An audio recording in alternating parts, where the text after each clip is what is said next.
To navigate in Excel, the easiest way is to use the scroll bars. We have a horizontal scroll bar, which will allow us to go right and left, and a vertical scroll bar, which will allow us to scroll down and up.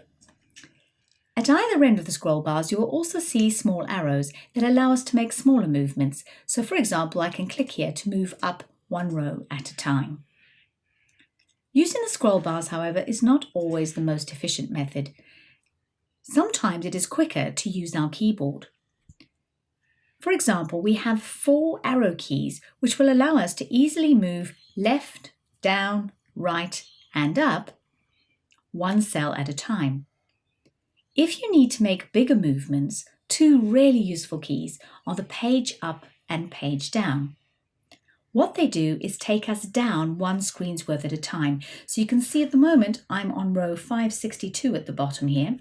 If I press my page down, you can now see 563 at the top, and if I press page up, I'm back to where I was before. One super useful shortcut is the Control Home button. Press it, see what happens. Control Home takes you back to the beginning of your spreadsheet, and in a very large spreadsheet, that can save you a lot of time. You may also wish to navigate to different sheets within a spreadsheet. If you have a look at the bottom here, you'll see I actually have 3 worksheet tabs, and each of these is a different sheet. To move between these, simply click on the appropriate worksheet tab. And I'm going to move to Sales 2016 now to look at selecting data.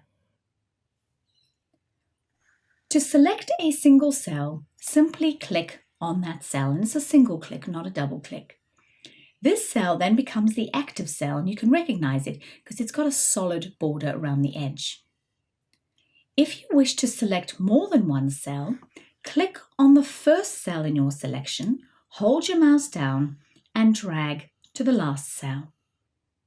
You will notice that they all become highlighted except for the first one that you started on. Don't worry, that is still part of the selection. Be very careful, however, when selecting, that you make sure you have the big white cross. There are 3 icons you need to look out for. The big white cross is your select icon, but if you come to the edge of the cell, you will notice you get a skinny cross with black arrows on the edge. This icon is actually your move icon. So if I click and drag now, what it has actually done is move the data. Oops, I didn't mean to do that. Don't panic. Nearly every mistake in Excel can be undone just by clicking on the Undo button on our Quick Access toolbar. So I'm going to do that now. The third icon you need to look out for is a little skinny cross with no arrows. You get this when you hover over the corner of the active cell. This time when I click and drag, it looks like it's selecting, but actually it has copied the data. Again, that's not what I meant to do, so I'm going to undo that. So remember, when selecting, you want the big white cross. To select an entire column of data, you can simply click on the appropriate letter. So to select column C, I click on the C. You can also select multiple columns. So let's say I want to go A to E. I click on the A and hold down and drag till I get to the E.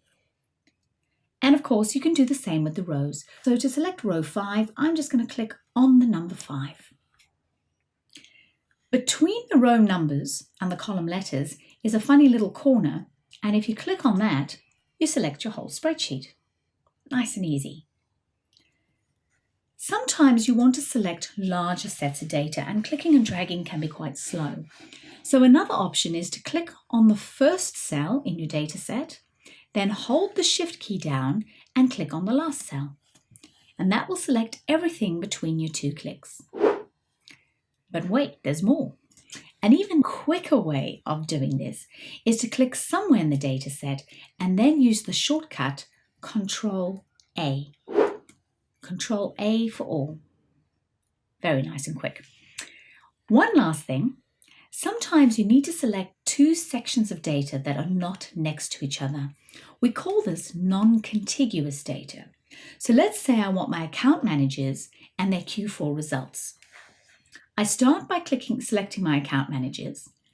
But if I now try and select my Q4 results, oh dear, I've unselected my account managers. So let's try that again. I'm going to select my account managers, but this time I'm going to hold down the Control key and then select my Q4. Excellent. Now it's your chance to give it a go.